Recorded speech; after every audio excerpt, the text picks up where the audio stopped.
Thank you for joining us today for BMCC's Trade Webinar Series.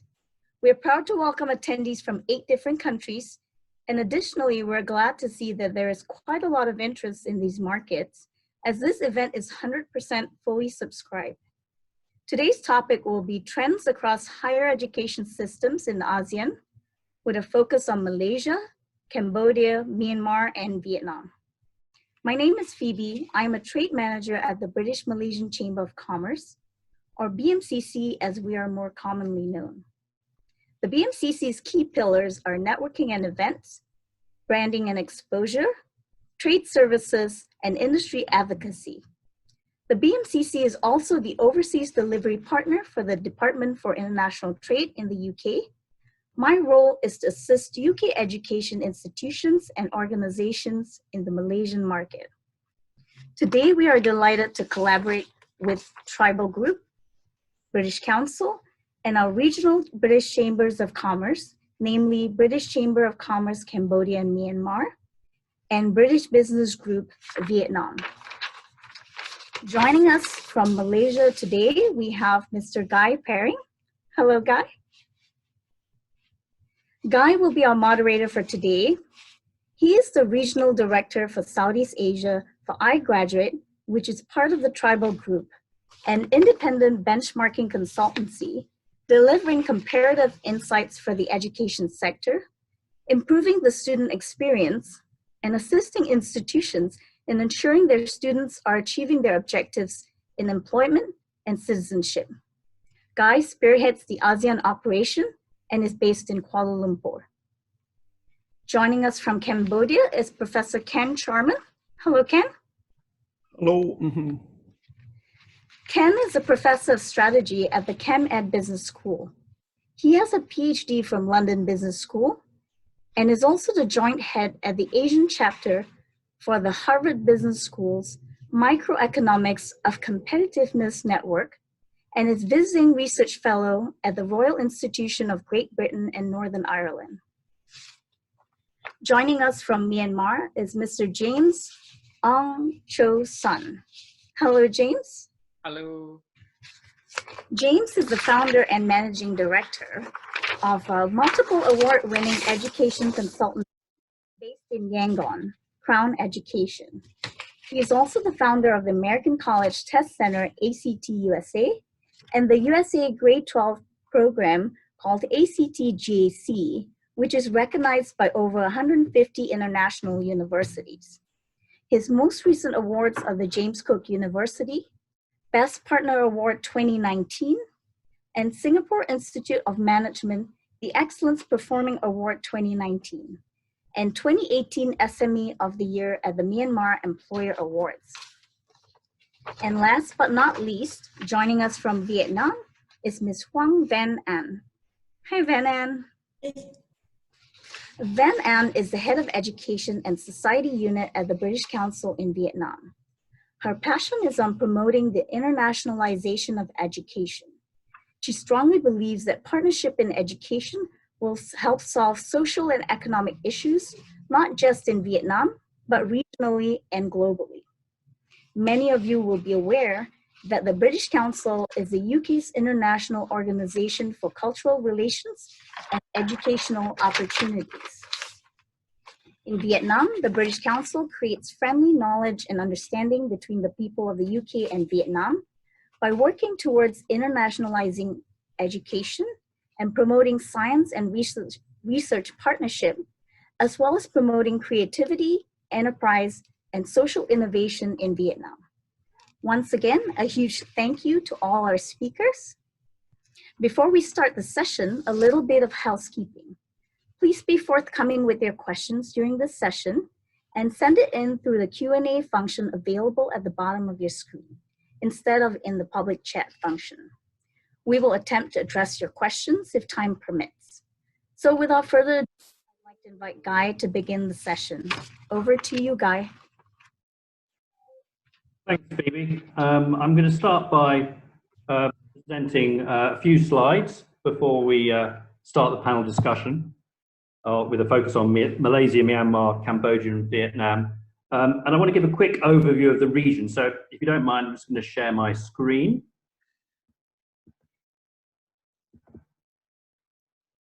I'm hoping you can all see those slides. So we're going to go through these slides very quickly. Just a quick overview of the region, looking at some of the trends common across ASEAN.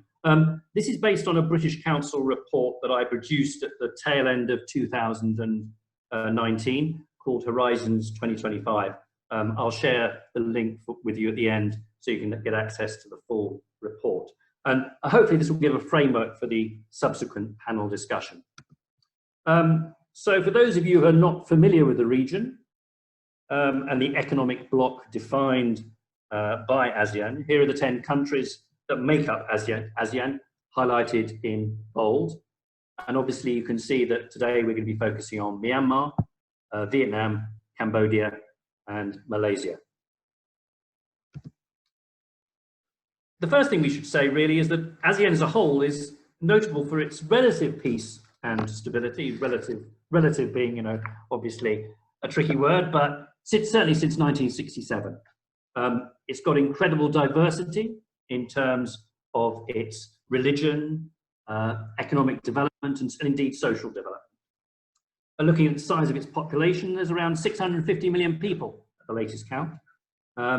Indonesia has by far the largest, 40% of that the population of ASEAN is from Indonesia, while Brunei only a relatively small percentage, as you can see. The GDP capita also varies enormously. Singapore is an outlier with around $53,000 per head, with Cambodia just over $1,000 per head. So you can see a range of diversity and similarity across the region. Just taking a look at some of the figures related to higher education here. And here you can see the balance between public and private institutions. I've highlighted in blue the countries we'll be focusing on today. And as you can see, both Malaysia and Vietnam have significant numbers of local students overseas. Malaysia has also set itself up as an international hub, as you will know. But clearly both the outward bound mobility of students and the inward mobility of students has clearly been halted due to the current COVID-19 crisis. And it's pretty unclear at the moment how that movement will continue in the medium term and long term. I mentioned COVID-19 or coronavirus, and clearly it's had a massive impact across the region and also globally. We don't want to avoid the topic, but I hope we can look beyond this and look towards the future in our discussions. Some of the issues and the futures remain the same and will either have been brought into sharper focus by the current crisis, or indeed the change has been accelerated. Some of the key issues I think across the region are some of the demographic diversities that we've mentioned. For example, you've got populations like the Philippines with a very young population, and countries with an aging population, such as Malaysia to some extent, and obviously Singapore, which is facing some of the same issues that Korea and Japan are facing. We'll look later at some of the digital disparities, both in terms of the urban, the rural, and certainly here in Malaysia, that has certainly been exacerbated by the current crisis. There's been much talk about the 4.0, certainly before the crisis, and some countries haven't really yet been through 3.0 perhaps. But I think these drivers of the digitalization of both the product or the service, again, has been accelerated due to the current crisis. T&E is always a hot topic when we look at ASEAN. I think the days of large-scale campuses such as Nottingham here in Malaysia and RMIT in Vietnam are perhaps over, but reduced mobility will make us have to think about new forms and new models of transnational education.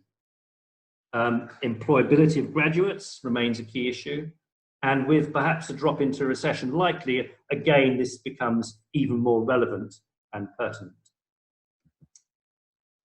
So the final slide looks at, in the report itself, I looked at sort of 10 key futures for ASEAN, and I've just picked out a few here that I think probably will frame our discussions.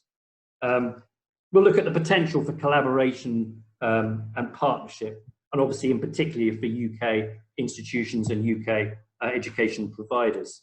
We'll look at some potential new forms of transnational education.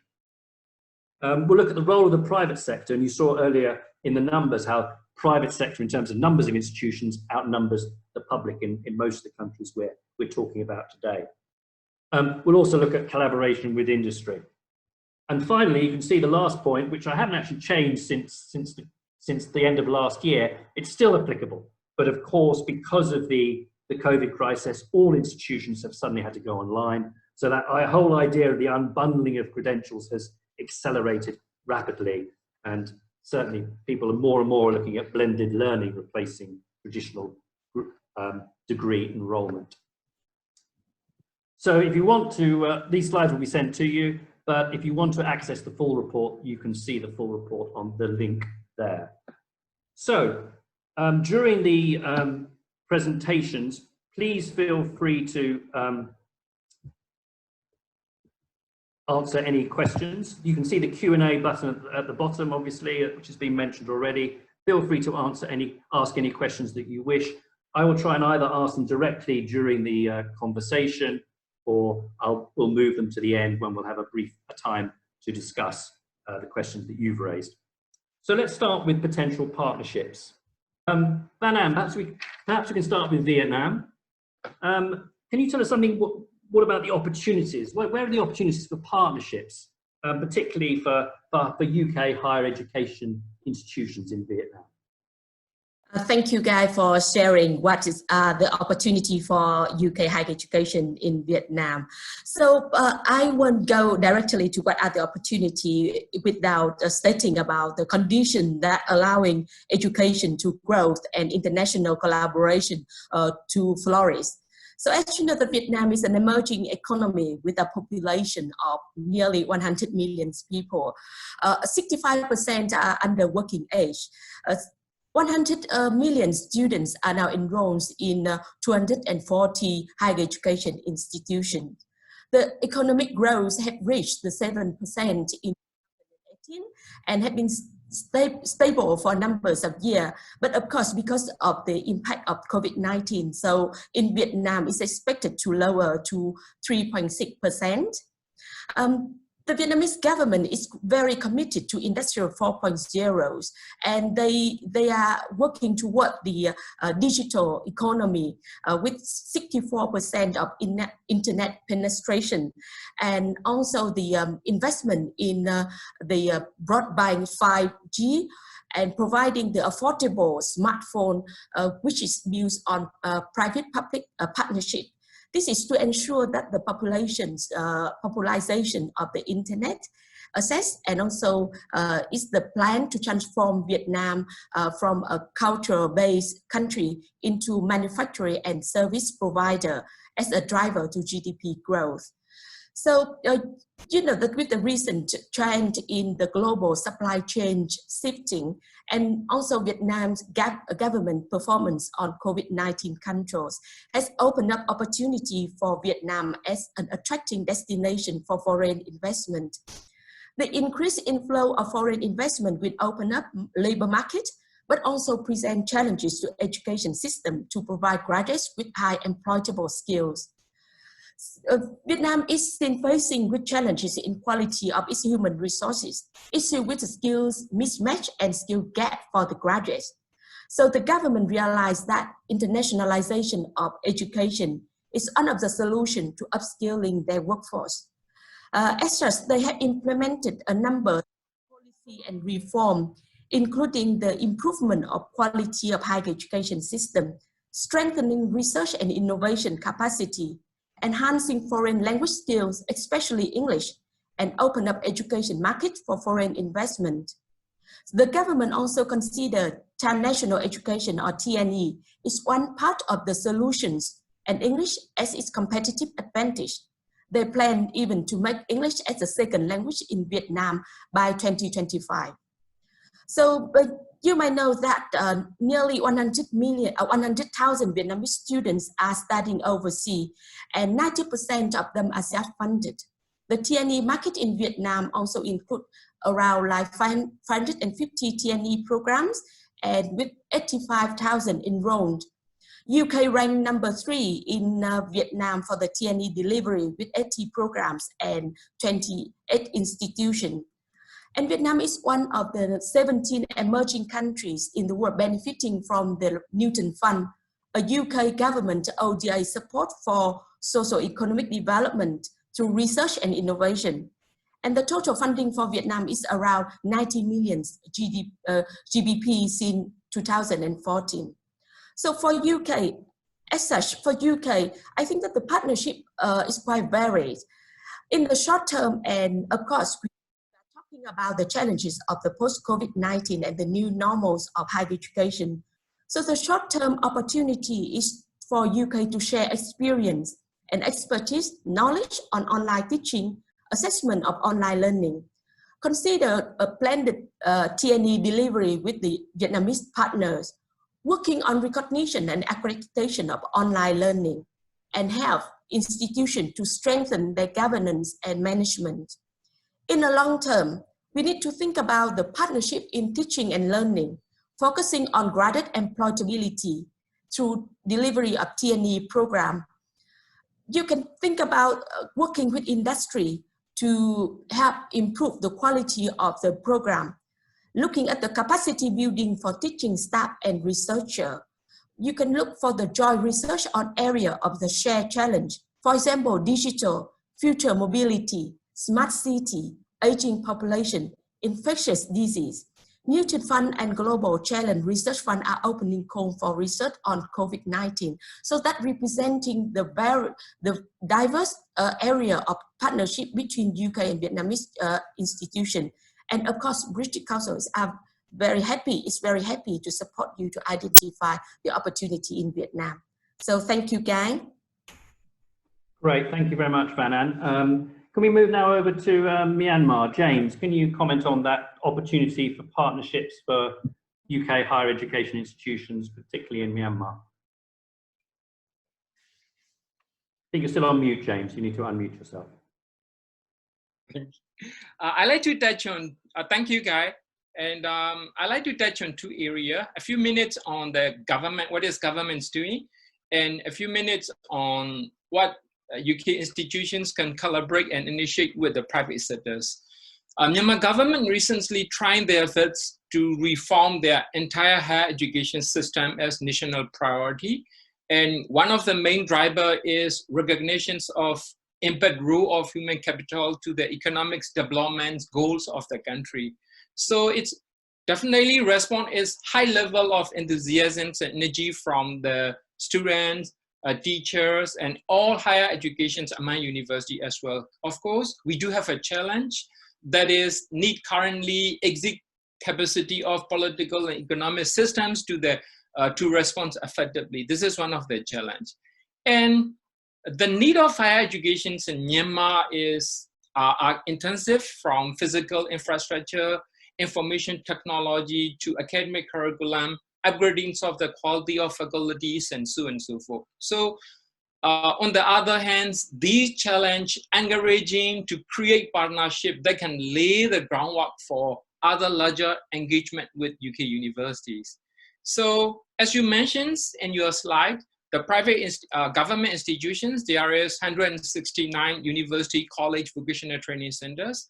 I would like to touch a little bit on private sessions that you mentioned about 35 institutions. So recently, we have found private educations, higher educations, organization associations. So according to the latest number, it's already 45. So we believe that there are almost about 80 private institution, higher educations, lower Myanmar and upper Myanmar. So there are 2 divisions. So for that UK university, definitely there are many opportunities. They need to categorize in 3 main streams. One, whether they would like to emphasize on recruiting purposes. They would like to recruit student purposes. There will be different scenario. Second, there will be collaborations, example like transnational education, which is growing because Myanmar is rooted in British education. So we have 95% over private institutions are rooted with British educations. We have a LCCI, ACCA, Higher National Diploma, Scottish Qualifications Authority. So many vocational and business education, higher education program. Last but not least, the opportunity is overseas campus, like you mentioned, RMIT in Vietnam. That will be a little bit too far because Myanmar is still drafting national education law. We still don't have national associations, quality assurance committee. We still haven't got Myanmar National Qualification Framework. It's still in progress.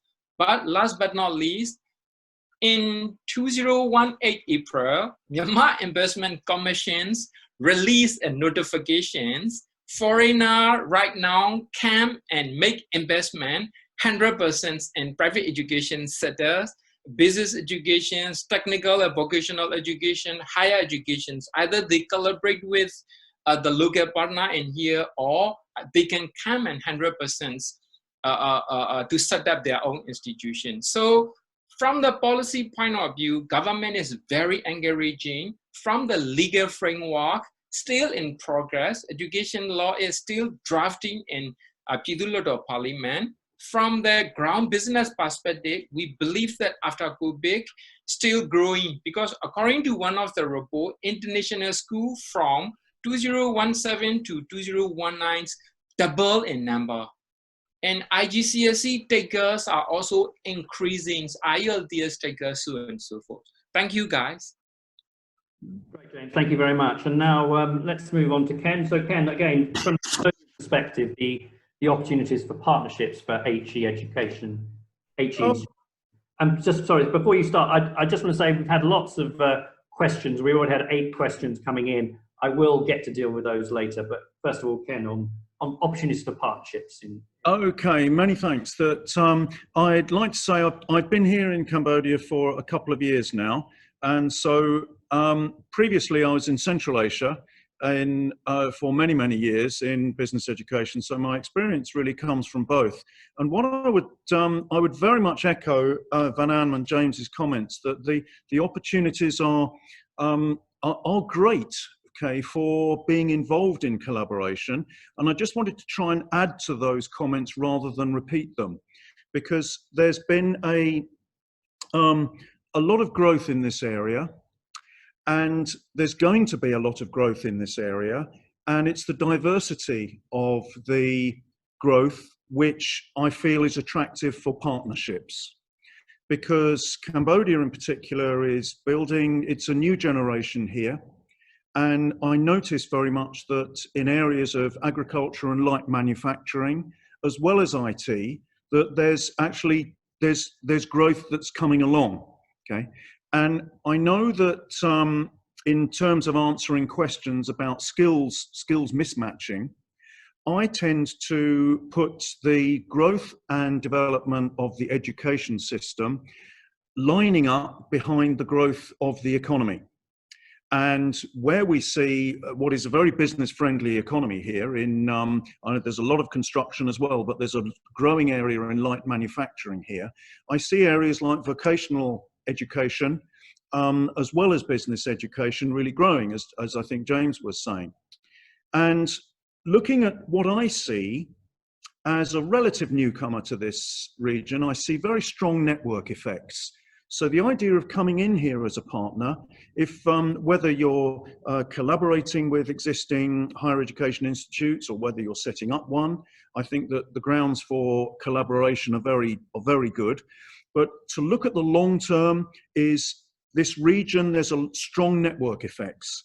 So a good investment and a good commitment to this area can bring benefits, and you don't know how those benefits might spill over, okay?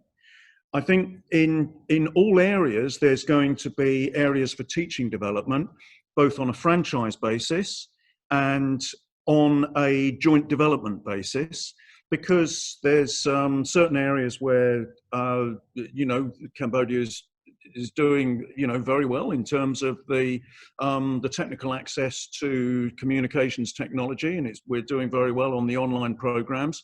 But there might be some particular areas of vocational training that were were not expected. And those routes are really worth exploring.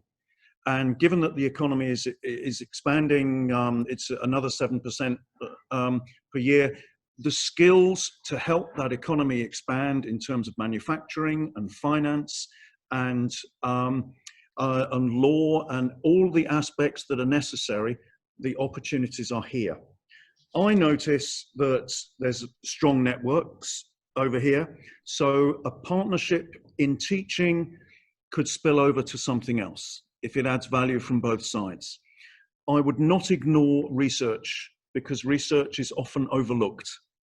But to get involved in a research project which can help people over here locally get published and get into genuine two-way partnerships would also bring great spillover effects. And these are often kind of ignored, shall I say, but I'd say really get involved and consider it a collaboration opportunity which can be long-term and can have many facets. And Cambodia is very open to that.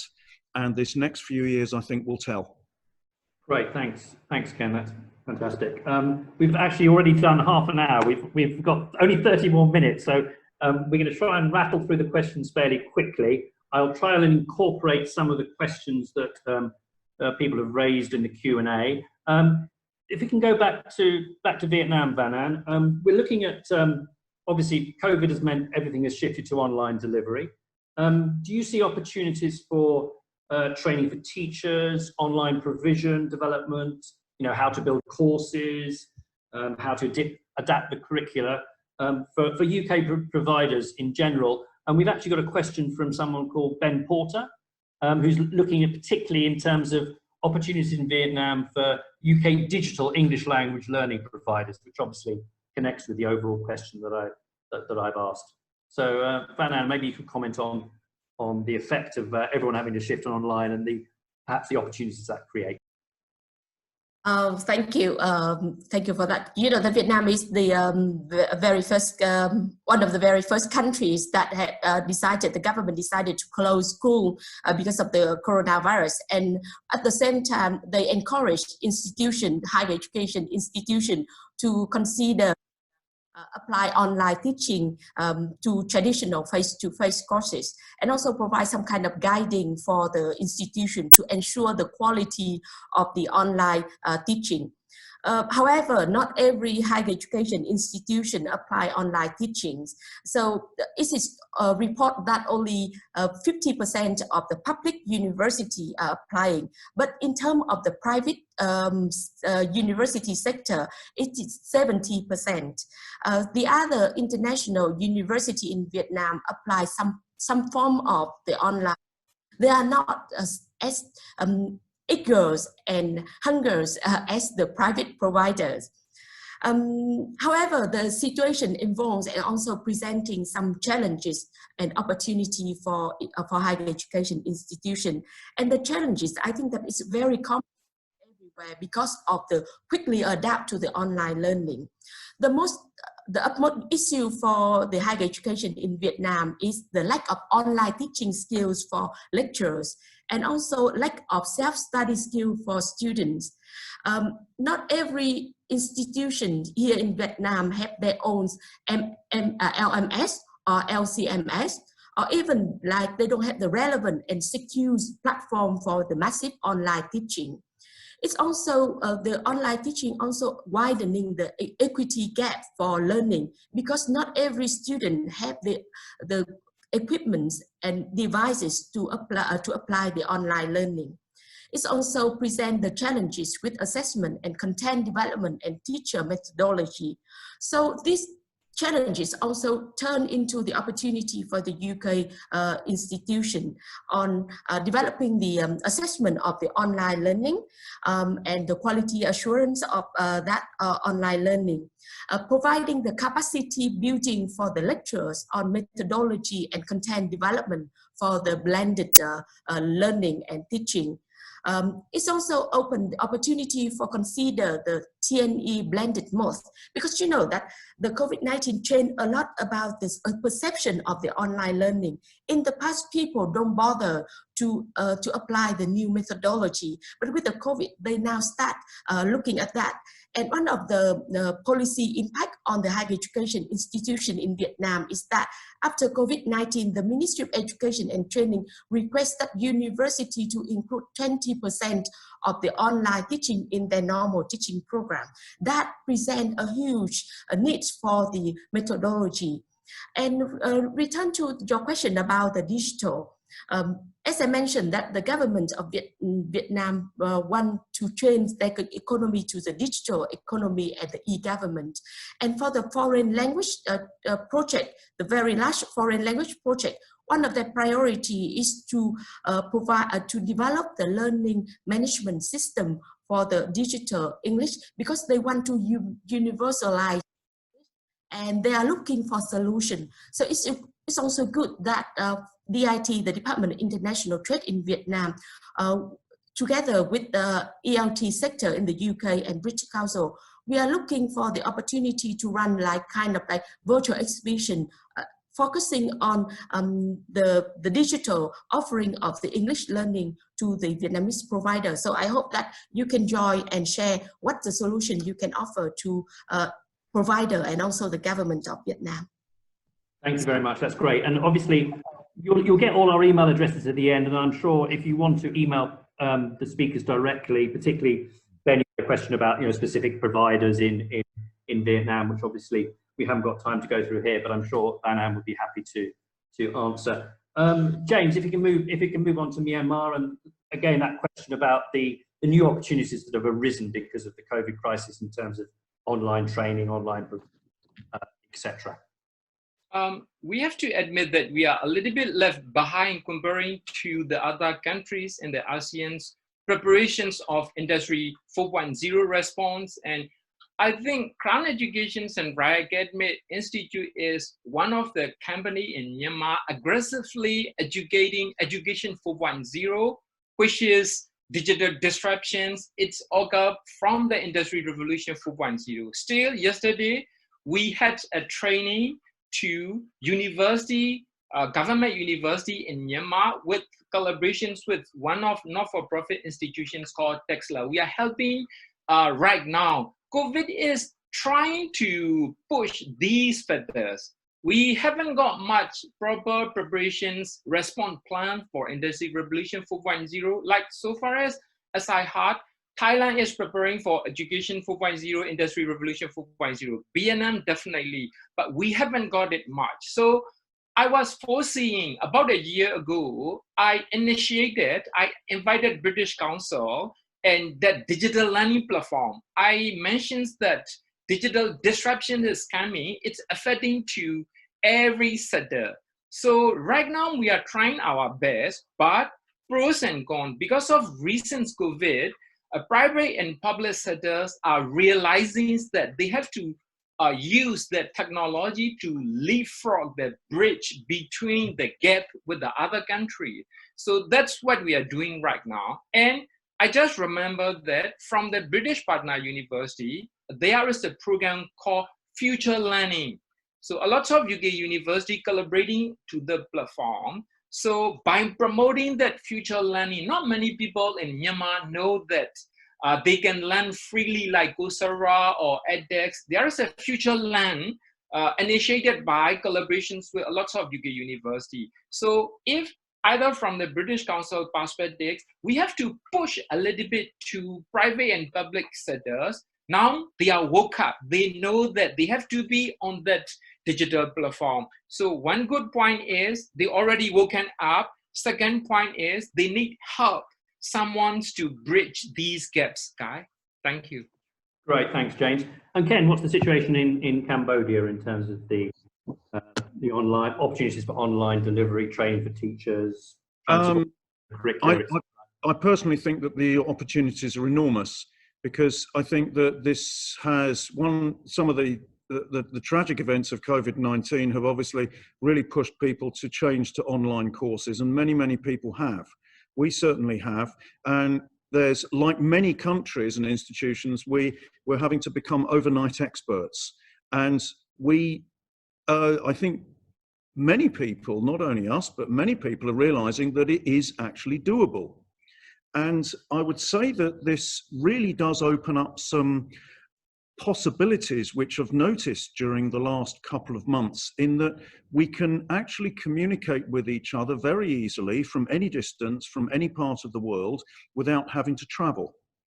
And this has opened up many centres which we no longer have to have hub and spoke type centres for collaboration. We don't have to meet in one major city somewhere. We can host a conference from a regional centre in Cambodia or in Myanmar or Vietnam or anywhere else. And I think that these opportunities really actually enable us to start communicating very well with initiatives which might come to fruition. And so I think that the ease of communication and realizing that it is now possible to communicate much more than we ever did online, even though we're not able to be face-to-face, has really opened up opportunities for research and for teaching development. And it can be based on communication. Running a webinar on a particular subject can get people interested in particular types of teaching, and it can be done with a much wider audience. So I do think that the opportunities for good, let's say good product, good content are very much there. And not forgetting that many of the universities in this region are looking for accreditation, which is a very important part. Things like AUNG accreditation and the ministries from each country. Then things which improve the quality, the delivery of education in any sphere are open for opportunities. And now with online courses and online communication, we're realizing that these doors are open. Great, thanks, Ken. Moving on to another issue which has been raised, in fact, by one of the audience about the private sector. And I wanted to look at the importance of the private sector in your different countries and how that relates to opportunities in the private sector or their opportunities in the public sector. James, can you answer that question in terms of private and public sector? But also, there's a question from Suran, yes, who asks, what's the system of approval for private higher education institutions in Myanmar? And can they offer their own programs? Can they offer overseas programs? And I guess that kind of gets into the whole area of TNE as well. So if you could comment on relevance of the private sector, and also the question from Suran about approving private higher education institutions, and also can they offer overseas programs? Before I continue, allow me to share one of the slides, please. Sure. Okay.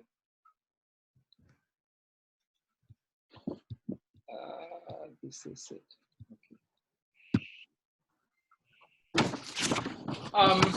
So when we talk about that reform of higher educations, as you all aware that our government is still struggling with the constitutional things and federal right things. So education's reform is still on the progress. So they also have to get alignment with federal systems and all that. So instead of top to bottom, from the industry, we feel that we are bottom-up change, which means we have to rely on the private sector rather than public sectors.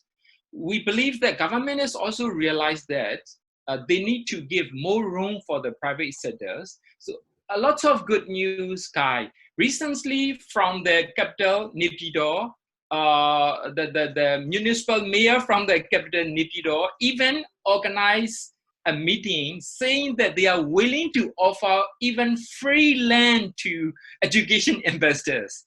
If some educations, either from the UK or USA, if they are willing to come and invest, the Naypyidaw is planning to be a heart of higher education. That's one of the plans.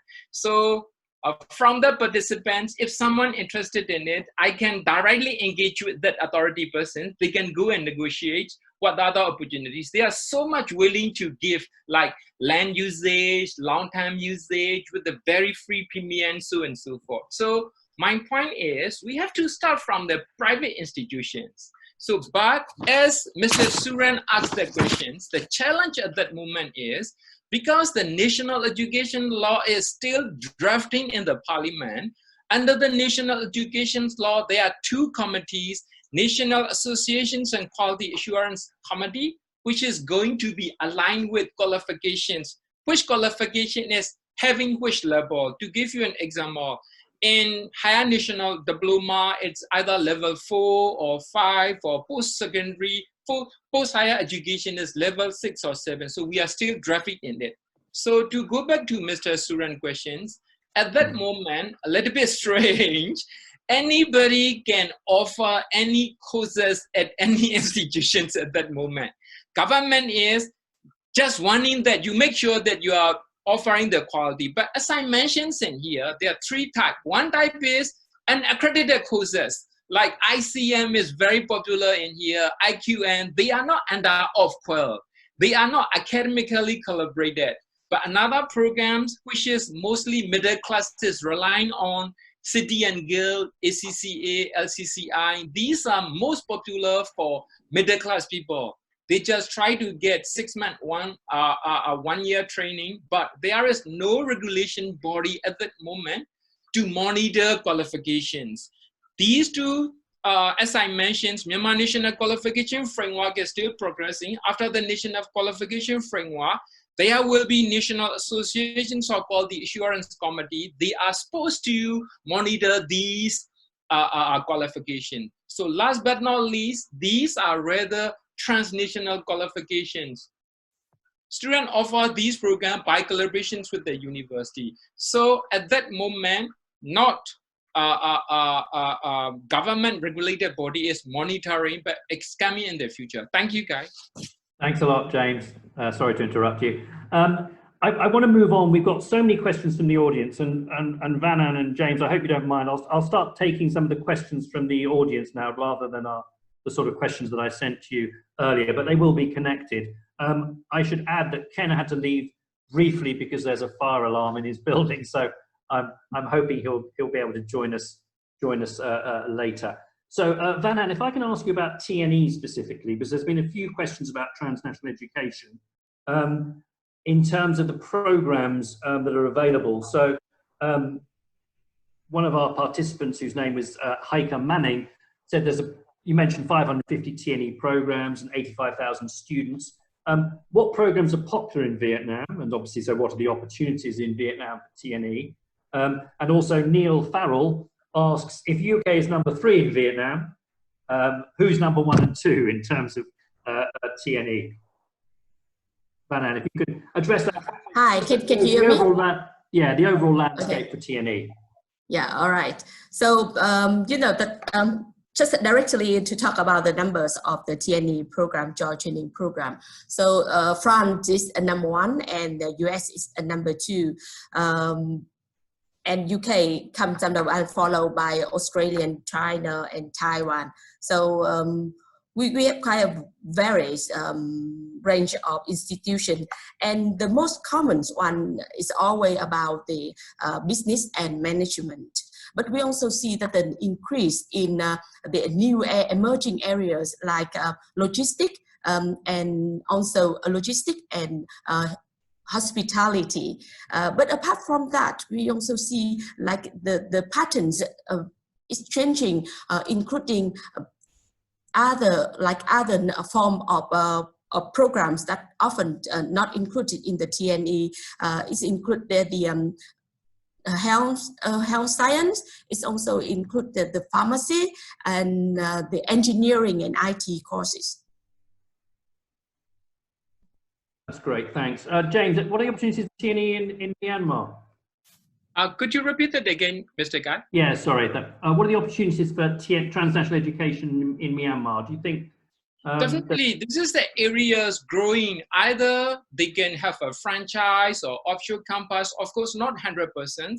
My suggestion would be by collaborations with the partner who is already running that what we call the British accredited programs like NCC, HND, ABE, so and so forth. And again, online program is growing dramatically. At that moment, we are helping some of the accredited programs to run with one of the group from the UK. We also have an experience running that higher national diploma programs, put it on the online program. Students can study there. Once they completed their assignment assessments, accreditation body such as ATAC, they can issue a letter, and again, student can proceed, either they can locally study or study abroad for mobility programs. So transnational program is definitely growing area across the Asia, including Myanmar. Okay. Great, thanks, James. And Van An, in terms of Vietnam, we've got a question from Vicky Offland, which is about skills mismatch in Vietnam. And I guess this touches on the whole theme of graduate employability, the need to upskill the workforce. So what skills do you think are currently lacking amongst the Vietnamese younger generation? You need to unmute yourself as well. Yes, thank you for the question, because this is a very burning question, because it's answer the question of the government on how to respond to the opportunity of like the upcoming FDI investment. So based on the recent survey from the Ministry of Labor, Invalid and Social Affairs, it shows that 40% of the employer are not satisfied with the graduate quality, and nearly 90% of graduates need to retrain. And the Vietnamese graduates are lacking of transferable skills that allow them to adapt to the new changing world. Specifically, it has listed down that communication, critical thinking, teamwork, and leadership skills are some of the areas. Apart from that, it's also add in language skills and English that allow them to upgrade their skills and obtain higher position in the labor force. So relating to these skills, it's also required the higher education institution to renovate in their teaching and learning process and to adapt transferable skills in their curriculum. So the higher education reform agenda requires the institution to work closely with industry to bring them in as part of the course development, sharing experience, and even thinking about working on the internship skills for internship program for the higher education as well. Great, thanks. I've also got a question from Kylie Colvin, who, in fact, is directed to me, so I'll answer it. Do you think ASEAN and particularly Malaysian governments will understand the competitive environment for T&Es heating up and create flexible policies to attract T&E to the region? Absolutely. I mean, I mentioned earlier about the, as I see it, the decline of any large-scale branch campuses across the region. And I think what's happened over the last few months is that, or in fact over the last month, this shift to online provision has meant also the regulators have got to get used to looking at online as a viable method of delivery, and also not requiring face-to-face in terms of, you know, the Malaysian Qualifications Agency, etc. So they will need to look at more flexible models of T&E. So, for example, one could think of the first year of a UK course delivered online in country before moving perhaps in the second year to the full face-to-face campus experience in the UK. So there'll be various regulations that the governments will need to change, but I think they're going to have to do that domestically anyway because of the COVID crisis. So I think this, out of this crisis, there has come a lot of opportunities. I think Ken is coming back. Ken, are you back yet? I know you're coming back because of the fire alarm.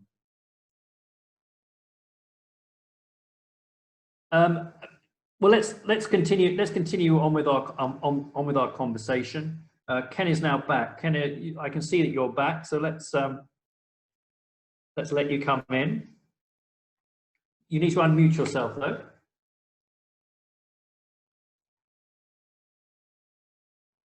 Sorry, yeah, we're back. We're all okay, and I'm unmuted. Okay. So, in Cambodia, I mean, Cambodia at the moment probably hasn't got that many T&E qualifications, although I guess you run one yourself, but the opportunities for increased T&E collaboration, do you see that as a yes, positive? Yeah, yes, I do. And I see that it's a two-way opportunity that I really think that both higher education institutes in the UK and higher education institutes here in Cambodia can gain. And I've been involved in a number of these partnerships in Central Asia, but not here. But I see the opportunities here to be equally great, if not greater. And I would simply urge anyone who is interested in partnerships here to look as broadly as possible. If I can be very, I suppose, very blunt, to say that simply recruiting students to come to UK universities is an aspect which I have seen for many years, not here, but back where I was, then I've seen that as being something which has been a very limited horizon. I see university partnerships certainly in the areas of teaching provision, and these days of online courses are going to be really important opportunities here. Also, whether that is joint development of courses, joint degrees, blended learning, research, collaboration. It doesn't have to be high-level academic research. It can be something that students can get involved in. There's even possibilities for good student projects which can help extend the network. So I would say that here there are very strong network effects, and one demonstration of long-term commitment in teaching or in research or in some kind of curriculum development can lead to something else. So opportunities are here in Cambodia, I'm absolutely sure, as they are everywhere else in ASEAN. Great, thank you so much, Ken. And I'm pleased you came back after the alarm. I'm pleased too, so thank you. So I'm conscious, it's amazing, we seem to have only just started, only begun to scratch the surface of all the opportunities across these three countries. I apologize, I was supposed to comment a bit more on Malaysia, but I've been fascinated to ask questions to the panelists. Vanam, perhaps we could leave with a final question, and then I can pass it back to Phoebe for some final comments. I mean, sort of top tips about engaging in Vietnam for not just UK higher education institutions, but providers. What's the kind of key tips that you would give anybody who wants to come into Vietnam, invest in Vietnam, and get involved in the helping the higher education systems there? Thank you, Guy. Can you hear me right? Okay. Okay. I think that when we are talking about partnership, it's about the two ways. It's about working on the mutual interest, and it's about relationship. So I think that the important is that relationship management, especially for the East Asia country, is key. You need to build trust and also be patient. You need to work on the mutuality. So from that, you can enhance your trust with your partners, because the trust comes with opportunities. So it's important for anyone who come to any country, even like from East Asia to the UK or vice versa, the cross-cultural skills is essential as well. So another one is that before you go to country, looking for the resources and support, like British Chamber of Commerce in Malaysia, a British business group in Vietnam, British Council, and even the inside like you, Guy, Kent, and James. So, and one of the things is that because of the COVID, so I can't stay away, we need to adapt the new normal, and we can get online conversation, and it's a new way of the working for the partnership as well. So just 2 cents from me. Great. And James, maybe you could comment on how Myanmar might be different to Malaysia, Vietnam, and Cambodia. Are there any kind of key differences between Myanmar in terms of, top tips from you if you're coming? Many of the audience will have had experience of Malaysia. Obviously, it's very integrated with the UK systems, but probably less experience with Myanmar. Any top tips? Yes, Scott. I like to approach 2 different streams, one for government sectors or one for the private sector. Just if the UK university is willing to interact with the government sector, there are a few tips. One, please expand person-to-person network through faculty and staff exchange. That would be very helpful. Second thing is that helping the visions of Myanmar Higher Education Corporation, such as like curriculum development, business research methodology, and things like that. Last but not least, they can also collaborate with support in library, science facility, or enhancing English language capacities. That, according to one of the research, this is the best way partner from the UK approach to the government sectors, the faculties development or research and academic and helping library and enhancing language. For the private sector is very straightforward because we are becoming #1 recruiting company. So we are working a lot of partner in UK. So my advice for partner in the UK to collaborate with private sector is to recruit students fast so that they can understand, they engage, and that they will gradually understand that they will receive, they will know the culture, and so on and so forth. Great, thanks so much, James. I'm afraid we're going to have to leave it there because I know Phoebe's got a few closing remarks she wants to make, and I know we could probably speak for another half an hour. There are a number of questions that we didn't get time to answer. Some of them are very specific.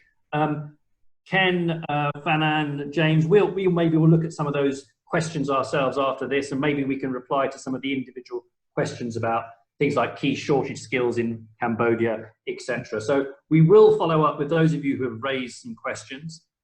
Thank you very much for the audience engaged so actively. I've still got a raft of questions I want to ask, but I haven't got time, unfortunately. James, thank you very much for your time. And thank you very much for your time. Professor Kent, thank you very much as well. I hope everyone's enjoyed the conversation. And now I'm going to hand you back to Phoebe for some closing remarks. Phoebe. Thank you, Guy. That brings us to the end of the webinar. Thank you very much to all our speakers for your time, your valuable expertise, and for the insightful discussion today. Thank you also to everyone who sent in your questions and for joining today. Unfortunately, we ran out of time, so I will be sharing the speakers' contact details. Please feel free to get in touch with them if you have further questions. I would like to share with you the COVID-19 response barometer that iGraduate is running for global institutions. It is a 5-minute free and anonymous survey which helps institutions assess and benchmark their response to COVID-19 by listening to the voice of their student population.